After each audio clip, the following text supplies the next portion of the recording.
So hello guys, welcome back to my another video. So आज हम करने वाले हैं स्पाइडरमैन ब्रांड न्यू ट्रेलर का ब्रेक डाउन। सो आज हम करने वाले हैं इस मूवी के ट्रेलर को break down. So get ready for it. और अगर आपने अब तक चैनल को सब्सक्राइब नहीं किया है तो चैनल को सब्सक्राइब कर दीजिए और वीडियो को लाइक भी कर दीजिए, क्योंकि मैं ऐसी वीडियोज़ लाता रहता हूँ। सो अब चलते हैं वीडियो की तरफ। सो गाइज, मार्वल ने है ना अभी रिसेंटली में ही एक स्पाइडरमैन ब्रांड न्यू डे नाम की मूवी है स्पाइडरमैन की, उसका एक ट्रेलर रिलीज़ किया है। और सच कहूँ ना तो इस ट्रेलर ने फैंस का दिमाग हिला के रख दिया है। पीटर पार्कर की लोनली लाइफ, हल्क की एंट्री, पनिशर का अपीयरेंस और स्कॉर्पियन की वापसी, सब कुछ वो भी एक ही ट्रेलर में देखने को मिला है। सो आज मैं इस ट्रेलर को frame by frame break down करके आपको मूवी की स्टोरी क्या हो सकती है ये बताने वाला हूँ। सो गाइज, जो नो वे होम थी उसके एंड के बाद पीटर पार्कर की जो ज़िंदगी थी वो पूरी तरह बदल गई थी। पूरी दुनिया उसे भूल चुकी थी। और जो ब्रांड न्यू डे मूवी है वो इसी इमोशनल पॉइंट से कहानी को आगे बढ़ाते हुए नज़र आती है। ट्रेलर के ओपनिंग शॉट्स में पीटर के अकेलेपन को दिखाते हैं। वो एक छोटे अपार्टमेंट में रहता हुआ नज़र आता है। सो ये सीन याद दिलाता है व्यूअर्स को कि पीटर ने कितना बड़ा सेक्रीफाइस दिया था। फिर अगले ही सीन में हमें दिखाया जाता है न्यूयॉर्क सिटी का सीन। क्राइम बढ़ रहा है और स्पाइडरमैन की ज़रूरत हर जगह है। पीटर एक नॉर्मल लाइफ जीना चाहता है, लेकिन उसकी जो रिस्पॉन्सिबिलिटी है उसे चैन से जीने नहीं देती। सो उसे कैसे भी जाना ही पड़ता है। और फिर हमें दिखाते हैं ब्रूस बैनर, जो हल्क है, उसकी एंट्री होती है। और ये फैंस के लिए सबसे बड़ा सरप्राइज है, हल्क और पीटर पार्कर का इंट्रैक्शंस। इनसे ऐसा लगता है कि पीटर पार्कर के अंदर कोई बायोलॉजिकल प्रॉब्लम चल रही है और उसे लगता है कि उसकी म्यूटेशन अनस्टेबल हो गई है।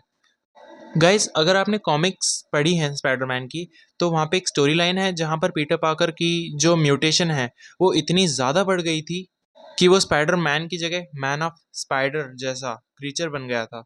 मैं ऐसा इसलिए कह रहा हूँ क्योंकि ट्रेलर के कुछ शॉट्स इसी डायरेक्शन की तरफ हिंट करते हैं। और फिर हमें अगले सीन में मैक गैरगन फाइनली अपने कंप्लीट सूट में नज़र आता है। और होमकमिंग मूवी के बाद फैंस इस विलन का बहुत ज़्यादा वेट कर रहे थे और इस बार लगता है कि वो पीटर को ख़त्म करने के मिशन पे है। सो पीटर को इस बार काफ़ी ज़्यादा मुश्किल हो सकती है, क्योंकि उसके बहुत सारे दुश्मन इस बार इस मूवी में उसके साथ फाइट करने वाले हैं। और फिर सबसे बड़ा ट्विस्ट यहाँ पे आता है जब हमें दिखाया जाता है पनिशर। और पनिशर का अपीयरेंस एमसीयू के स्ट्रीट लेवल हीरोज़ को और भी इंटरेस्टिंग बना देता है। स्पाइडरमैन और पनिशर की आइडियोलॉजी अलग है, इसलिए उनकी पार्टनरशिप देखना काफ़ी एक्साइटिंग होगा। और फिर ट्रेलर में एक फीमेल कैरेक्टर दिखाई देती है जिसके बारे में अभी हमें कुछ क्लियर नहीं पता। और फैंस इसे म्यूटेंट या फिजिसिक विलन मान रहे हैं, क्योंकि इसके आने के बाद ही पीटर पार्कर की जो लाइफ है वो बहुत ज़्यादा चेंज हुई है, उसकी म्यूटेशन बहुत ज़्यादा बढ़ रही है।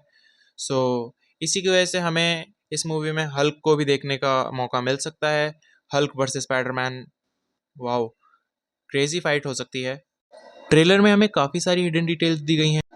आंट में रेफरेंस, यूनिवर्सिटी हिंट्स, नए सूट के अपग्रेड्स और फ्यूचर एमसीयू कनेक्शन, सब कुछ केयरफुली प्लेस किया गया है। सो गाइज, मेरी प्रिडिक्शन के हिसाब से मूवी का जो सेंट्रल कन्फ्लिक्ट होगा वो पीटर पार्कर की आइडेंटिटी नहीं बल्कि उसकी ह्यूमैनिटी होगी। मे बी उसे डिसाइड करना पड़ेगा कि वो एक नॉर्मल इंसान बना रहे या फिर अपनी पावर्स के कंट्रोल के लिए सेक्रीफाइस करे। So overall brand new day MCU की सबसे इमोशनल स्पाइडरमैन फिल्म बन सकती है। और अगर ट्रेलर की जो क्वालिटी है वो मूवी में भी मेंटेन रही तो ये फैंस के लिए अनफॉरगेटेबल एक्सपीरियंस हो सकता है। और गाइस, अगर आपको ये ब्रेकडाउन पसंद आया तो वीडियो को लाइक और चैनल को सब्सक्राइब ज़रूर करना।